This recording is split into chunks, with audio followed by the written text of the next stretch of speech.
Hai semuanya, ketemu lagi bareng Mihu di sini. Oh iya, kali ini Mihu akan membawakan alur cerita dari film Donghua yang berjudul Battle Through the Heaven. Mihu mengingatkan sekali lagi ya bahwa konten ini full spoiler.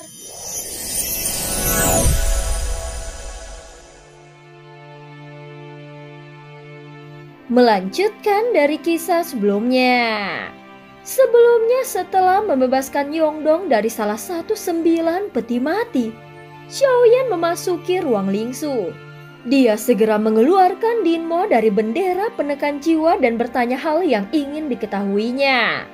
Setelah melakukan beberapa tindakan dan merasa ada yang salah dengan roh pedang ini, Xiaoyan segera memasukkannya kembali ke dalam bendera penekan jiwa dan mengalihkan pandangannya untuk mencari keberadaan avatar Shizun yang berwujud jangkrik emas setinggi 6 kaki. Di dalam ruang Lingsu, tidak ada yang bisa pergi. Jika kau ingin pergi dari sini, maka hanya aku yang bisa membawamu pergi. Ucap Xiaoyan segera berkata dengan acuh tak acuh. Jangkrik emas setinggi 6 kaki ini bisa dianggap sangat cerdas. Sehingga setelah Xiaoyan kembali ke Senshi, dia masih ingin menjadikan jangkrik emas sebagai salah satu avatarnya. Dengan bisa menjadi salah satu avatar dari Shizun, tentu saja kemampuan makhluk ini tidak perlu diragukan lagi. Berdasarkan apa yang dikatakan Yuyan bahwa makhluk ini mampu memperoleh kekuatan dari lawan yang ditelannya secara singkat, tentu saja kemampuan seperti itu dapat dianggap sangat luar biasa. Hanya saja setelah dipenjara di dalam ruang Lingsu, jangkrik emas ini sepertinya masih tidak mau menyerah. Dengan rencana besar Xiaoyan, dia khawatir jika terus memenjarakan jangkrik emas di dalam ruang Lingsu, maka makhluk ini semakin tidak puas dengan dirinya. Apakah kau memintaku untuk bekerja sama denganmu? Cih, dasar orang jahat. Meskipun aku terjebak di sini selamanya, aku pasti tidak akan mau bekerja sama denganmu. Kau hanya menginginkan tubuhku. Sebaiknya kau jangan pernah memikirkannya lagi. Tiba-tiba jangkrik emas muncul dan berteriak dengan nada yang tidak puas. Serta ada kebencian di dalam kata-katanya. Sekarang kau hanyalah kura-kura di dalam guci. Tidak masalah jika kau menolak untuk bekerja sama denganku. Aku akan menggunakan kekuatan merebut tubuh dan mengikis jiwamu secara perlahan.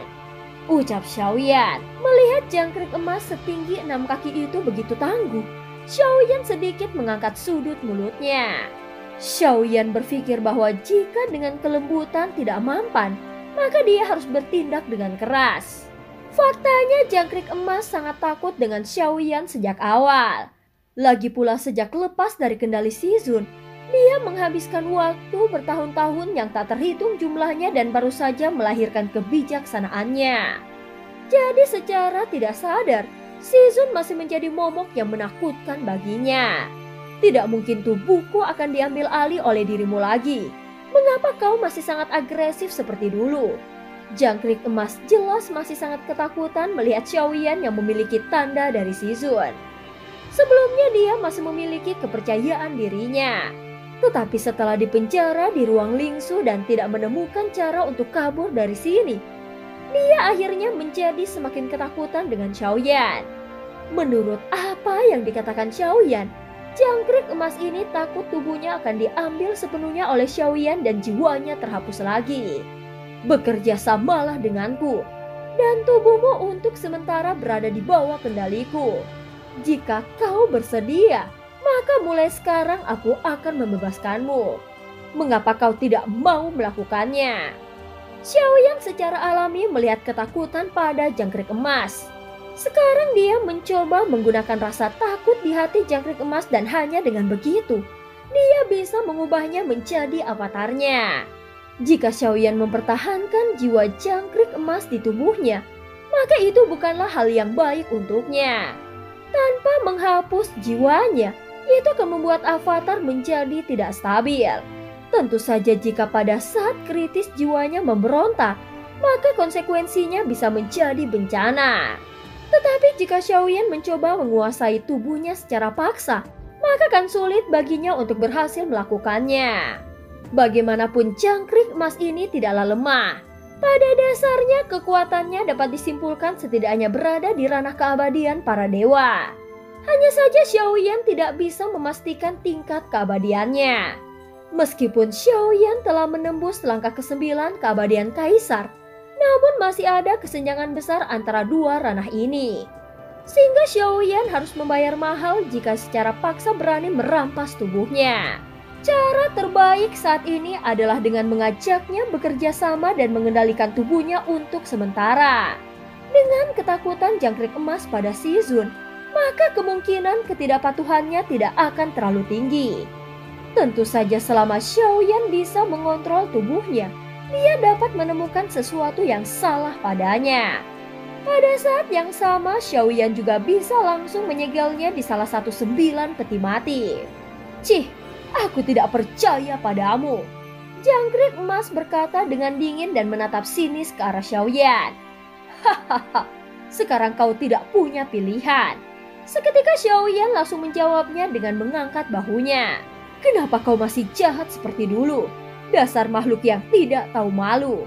Jangkrik emas berteriak dengan marah sepertinya dia benar-benar ingin mencabik-cabik Xiaoyan. Tetapi dia tidak bisa melakukannya dan hanya bisa berteriak dengan rasa frustasi. Kerjasama. Jika kau tidak mau bekerja sama, maka aku akan mengambil tindakan.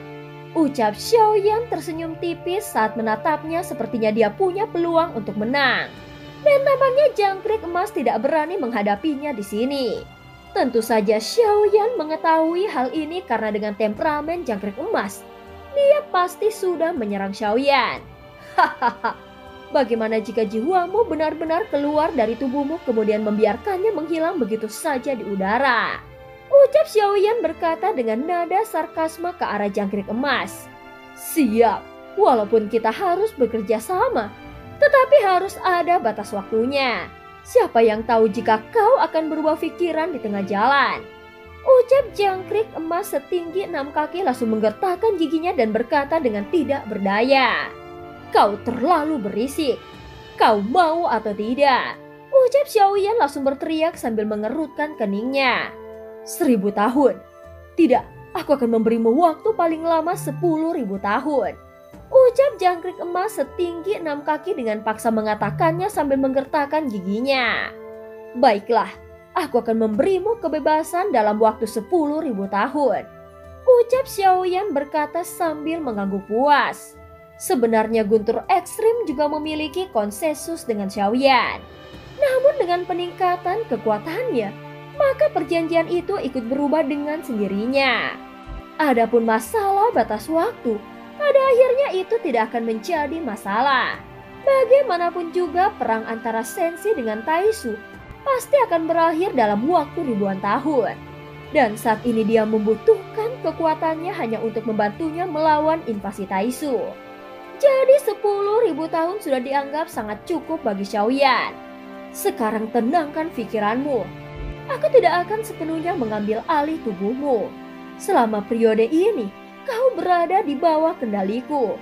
Jika kau memiliki pikiran yang tidak patuh, maka aku akan sepenuhnya menghapus jiwamu dari tubuhmu. Ucap Xiaoyan juga mengatakan hal-hal buruk terlebih dahulu, agar jangkrik emas melepaskan pemikiran yang seperti itu. Percayalah, aku pasti akan menepati janjiku dan setelah 10.000 tahun, aku akan mengembalikan tubuhmu. Ucap Xiaoyan berkata dengan dominan. Dan itu sama seperti Shizun. Saat ini jangkrik emas merilekskan pikirannya. Dan Xiaoyan segera melancarkan kekuatannya untuk merebut tubuhnya. Saat berikutnya jiwa Xiaoyan memasuki tubuh jangkrik emas. Xiaoyan tahu bahwa kerjasama adalah pilihan yang paling bijaksana. Saat Xiaoyan merebut tubuh jangkrik emas, dia sama sekali tidak memberikan perlawanan apapun. Tetapi Xiaoyan masih sangat sulit melakukannya. Hal itu sudah cukup untuk membuktikan kekuatannya. Xiaoyan telah menghabiskan banyak waktu untuk merebut tubuh jangkrik emas dan baru bisa menempati setengahnya. Tetapi Xiaoyan masih tidak mengkhawatirkannya. Saat ini Xiaoyan terus fokus menguasai tubuh jangkrik emas hingga mencapai 80%. dan menyisakan ruang untuk jiwa jangkrik emas. Terlihat saat ini jangkrik emas menutupi matanya, dan ketika dia membukanya kembali, ada cahaya berbeda yang muncul di mata hitamnya. Sekarang tubuhnya menjadi milik Xiaoyan. Dengan menambahkan avatar kuat lainnya, maka Xiaoyan memiliki kekuatan tempur yang luar biasa untuk menghadapi perang dengan Taisu. Segera sosok jangkrik setinggi 6 kaki menghilang. Dan saat Xiaoyan mau keluar, dia melihat gelasir darah raksasa dan kaki daji. Saat ini keduanya saling bersembunyi di sudut ruang Lingsu. Sebenarnya mereka tidak takut pada Xiaoyan. Namun ruang Lingsu ini milik Xiaoyan, dan dia bisa melakukan apa saja pada mereka. Sehingga mereka berdua tidak berani melakukan kesalahan apapun. Dan keduanya bahkan tidak berani melihat ke arah Xiaoyan. Aku tidak tahu tentang tubuh Daji ini, namun ada aura yang sangat berbeda darinya. Dan sepertinya itu bukan berasal dari tubuh yang sama. Setelah merenung sejenak dan berhasil menguasai tubuh jangkrik emas, kesadaran Xiaoyan segera keluar dari dalam pagoda emas. Dan cerita pun berakhir.